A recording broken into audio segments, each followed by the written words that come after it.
नमस्कार, मैं आपके साथ प्रिया बंसल और आप देख रहे हैं न्यूज चौक। देश में अगले साल 2024 में लोकसभा चुनाव होने जा रहे हैं। वहीं आने वाले वक्त में 5 राज्य मध्य प्रदेश, राजस्थान, छत्तीसगढ़, तेलंगाना और मिजोरम में चुनाव होने वाले हैं और सियासी हलचल तेज हो गई है। वहीं पिछले 3 महीने से मणिपुर में हिंसा चल रही है।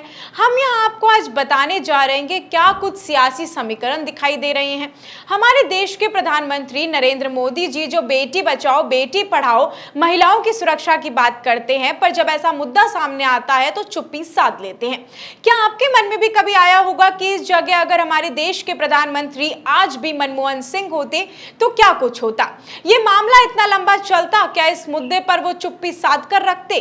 क्या देश में हो रही इतनी हिंसा को वो काबू कर पाते? आइए आज हम इन्हीं कुछ बातों पर चर्चा करेंगे। देश में 140 करोड़ देशवासी हैं, जिसमें करीबन 70 करोड़ महिलाएं हैं। क्या हमारे प्रधानमंत्री अपनी महिला वोटर से वोट नहीं चाहते?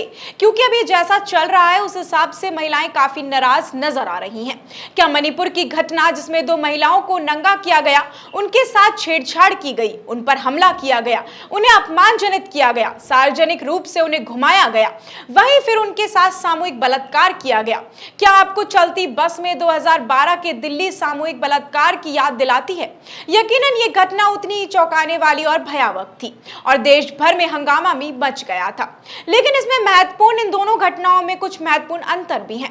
सबसे पहला, भारत का अधिकांश हिस्सा दुखी तो लग रहा था, लेकिन फिर भी किसी ना किसी से वह इस घटना से कटा हुआ भी लग रहा था।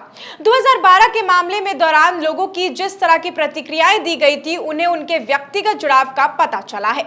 वे किसी की भी बहन, बेटी या फिर दोस्त को हो सकती है। इस बार यह अनुपस्थित था क्योंकि यह एक शर्मनाक है लेकिन सच है। हॉटलैंड में कई भारतीय अपने पूर्वोत्तर भाइयों और बहनों के साथ अपना अपमान महसूस नहीं करते। दूसरा अंतर था 2012 के गैंगरेप मामले में राजनीतिक भूचाल ला दिया था। लोगों ने महिलाओं को सुरक्षा प्रदान करने में विफलता के लिए सरकार पर हमला करते हुए सड़कों पर मार्च किया था। हालांकि कानून और व्यवस्था दिल्ली सरकार के अंतर्गत नहीं आती थी, फिर भी तत्कालीन मुख्यमंत्री शीला दीक्षित को व्यक्तिगत रूप से दोषी ठहराया गया था और इस घटना के बाद से चुनाव में उनकी हार में योगदान दिया था।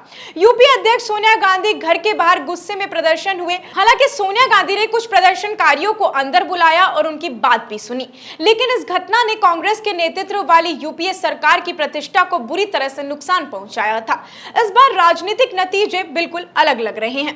इंडिया गेट पर बहुत कम आक्रोशपूर्ण प्रदर्शन हुए हैं। किसी ने भी गृह मंत्री अमित शाह का घेराव करने की कोशिश नहीं की है। टेलीविजन चैनलों ने शाम या रात की बहस में ये पूछते हुए कि क्या भारत में महिलाएं सुरक्षित है, कार्यक्रम नहीं किया है और केंद्र की भाजपा सरकार जो जैसी है वैसे ही होने पर शांत है। हफ्तों से मणिपुर में जारी हिंसा पर प्रधानमंत्री नरेंद्र मोदी ने कुछ भी नहीं कहा था, लेकिन वीडियो वायरल होने के बाद घटना की निंदा करने के लिए उन्होंने थोड़ी देर के लिए अपनी चुप्पी तोड़ी, लेकिन इसके बाद फिर उन्होंने कुछ नहीं कहा और मारपीट और छेड़छाड़ जो कि मणिपुर में महीनों से चल रही हिंसा की घटना का एक हिस्सा है। भाजपा शासित राज्य में कानून व्यवस्था की स्थिति की स्पष्टता विफलता को दिखाती है, लेकिन भाजपा के खिलाफ बहुत कम या फिर कोई वास्तविक सार्वजनिक गुस्सा नहीं था। सोशल मीडिया पर कई भाजपा समर्थक हैंडलों ने शेष भारत में महिलाओं के खिलाफ हिंसा के अन्य मामलों को उठाते हुए इस घटना को कम महत्व देते हुए आरोप प्रत्यारोप का सहारा लिया। कई समर्थकों के लिए एक डिफॉल्ट विकल्प बन गया था। यह बचाव वास्तव में यह कहने जैसा था कि हर कोई ऐसा कर रहा है तो फिर यह घटना के बारे में चिंता क्यों ही करें। इसी के साथ हम बात ये भी करते हैं कि हाल ही में अभी काफी लंबे समय से पहलवानों का धरना प्रदर्शन चल रहा था, जिसमें बीजेपी सांसद ब्रजभूषण शरण सिंह पर महिला उत्पीड़न का आरोप लगाया गया था, जिसमें अभी तक भी कोई कार्रवाई नहीं हुई है। जिसमें साथ ही ब्रजभूषण शरण ने एक महिला रिपोर्टर के साथ बदसलूकी की थी, जो कैमरे पर रिकॉर्ड भी हुई थी। उस पर भी कोई मामला दर्ज नहीं हुआ और ना ही कोई कार्रवाई हुई। अब ऐसे और भी किस्से हैं जो हुए हैं और हो रहे हैं, पर उस पर अभी तक कोई भी निर्णय नहीं लिया गया है। चलिए हम हमारे मुद्दे पर वापस लौटते हैं। आपको बताते हैं कि क्यों मणिपुर के मुद्दे में अभी तक चुप है प्रधानमंत्री। खैर, इसका कुछ संबंध पूर्वोत्तर कारक या फिर नॉर्थ ईस्ट फैक्टर से भी है। अगर ये घटना लखनऊ या फिर भोपाल में हुई होती तो इससे बड़े राजनीतिक नतीजे होते। पूर्वोत्तर न केवल कई भारतीयों की राजनीतिक चेतना से दूर है, बल्कि एक चिंताजनक परिप्रेक्ष्य ये भी है कि वह वैसे भी एक प्रकार का अशांत क्षेत्र है। यहाँ कानून और व्यवस्था हमेशा नाजुक रहती है, लेकिन इसका बहुत कुछ संबंध मोदी सरकार से भी है। जिस तरह से वह पूरे माहौल को मैनेज करते हैं और असहमति को शांत करते हैं, अपने आप में ये पूछा जाए कि यदि मणिपुर 6 हफ्तों से जल रहा था, यदि हथियार लूट लिए गए होते, यदि इन लूटे गए हथियारों को लेकर लोग सड़कों पर घूमते होते या फिर नागरिक गंभीर खतरे में होते, तो क्या मनमोहन सिंह चुप रहते? क्या हमने उन्हें जाने दिया होता? क्या उन्हें गुस्से भरे सवालों का सामना नहीं करना पड़ा होता? क्या उन्हें सार्वजनिक रूप से कैमरे पर संसद के अंदर जवाब देने के लिए मजबूर नहीं किया गया होता?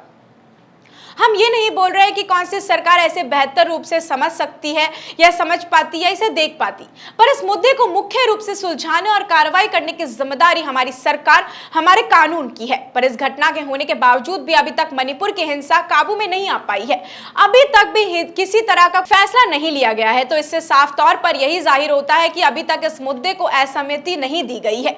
वहीं अब आने वाले वक्त में चुनाव होने जा रहे हैं। देखने वाली बात यह होगी कि प्रधानमंत्री अपने देश की महिला वोटर्स को कैसे समझा पाएंगे और कैसे महिला वोटर्स का वोट जुटा पाएंगे। अब इस पर आपका क्या कहना है, हमें कमेंट सेक्शन में जरूर बताइएगा। ऐसी और भी तमाम अपडेट्स और जानकारियों के लिए आप बने रहे हमारे चैनल न्यूज चौक के साथ। इजाजत दीजिए, नमस्कार।